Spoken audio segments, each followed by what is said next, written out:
وعلیکم السلام ورحمۃ اللہ وبرکاتہ، جزاک اللہ خیر فصیح بھائی۔ دیکھیے گھروں میں نماز پڑھنے کی، عید کی نماز پڑھنے کے سلسلے میں یہاں کے مفتی کا فتویٰ بہت مشہور معروف آ گیا ہے سامنے، تو ہم لوگ انشاءاللہ اسی فتوی پہ عمل کریں گے، اور اس میں یہ ہے کہ عید کی نماز کا جو طریقہ ہے، جس طریقے پر ہم عیدگاہ میں یا مسجد میں نماز پڑھتے ہیں، اسی طریقے پر نماز پڑھیں گے۔ پہلی رکعت میں 7 تکبیر زوائد، اور دوسری رکعت میں 5 تکبیر زوائد، اور 2 رکعت اسی طرح سے ادا کریں گے۔ لیکن خطبہ نہیں ہوگا اس میں، شیخ نے فرمایا ہے کہ خطبہ نہیں دینے کی ضرورت ہے۔ اب اگر کوئی بندہ خطبہ دے سکتا ہے اور وہ چاہتا ہے، اس کی اپنی مرضی ہے، تو اللہ تعالی عالم۔ بعض علماء کی ایسی باتیں بھی سامنے آئی ہیں، لیکن یہاں کے مفتی شیخ شیخ عبدالعزیز آل الشیخ کا فتویٰ ہے، وہ فتویٰ ہے کہ صرف نماز پڑھیں گے بغیر خطبے کے، واللہ تعالی عالم۔ تو پھر ایسے سارے لوگوں کے لیے مسئلہ حل ہو جاتا ہے جن کو خطبہ دینے کا علم یا خطبہ دینے کی طاقت نہیں ہے، وہ بھی اپنے بال بچوں کو لے کر اپنے گھر میں عید کی نماز پڑھا سکتے ہیں۔ واللہ تعالی عالم بالصواب، صلی اللہ نبینا محمد۔ السلام علیکم ورحمۃ اللہ وبرکاتہ۔ وعلیکم السلام ورحمۃ اللہ وبرکاتہ۔ دیکھیے فطروں کے تعلق سے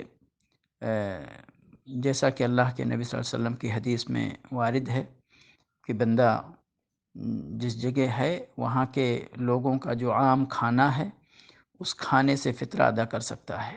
چاول ہے، گیہوں ہے، جو ہے، کھجور ہے، پنیر ہے، کوئی بھی ایسی چیز، کشمش ہے، جو بھی ان میں سے کتنا دینا ہے؟ 1 صاع دینا ہے۔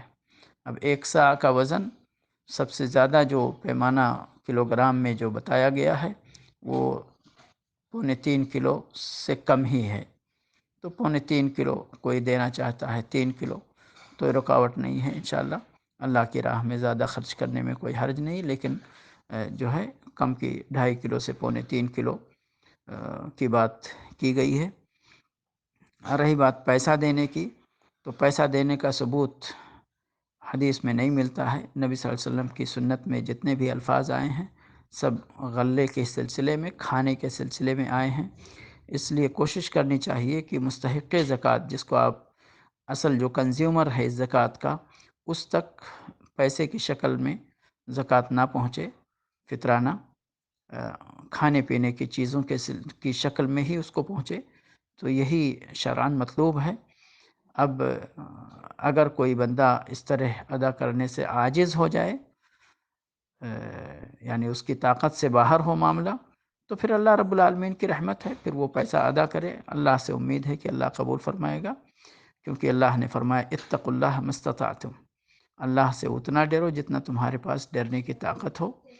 تو اس لیے جہاں پر بندہ عاجز ہو جاتا ہے تو دوسرا مسئلہ شروع ہو جاتا ہے، لیکن تھوڑی بہت اگر مشقت کرنی پڑے دین پر عمل کرنے کے لیے، تو مشقت کرنی چاہیے۔ بہت سارے لوگ بالکل آسان پسندی کے ساتھ کچھ بھی مشقت نہیں کرنا چاہتے، آسانی سے اگر دین پر عمل ہو جائے تو ہو جائے، نہیں تو تھوڑی پریشانی اگر سامنے آتی ہے تو اس کو مشقت بولتے یا طاقت سے باہر بولتے۔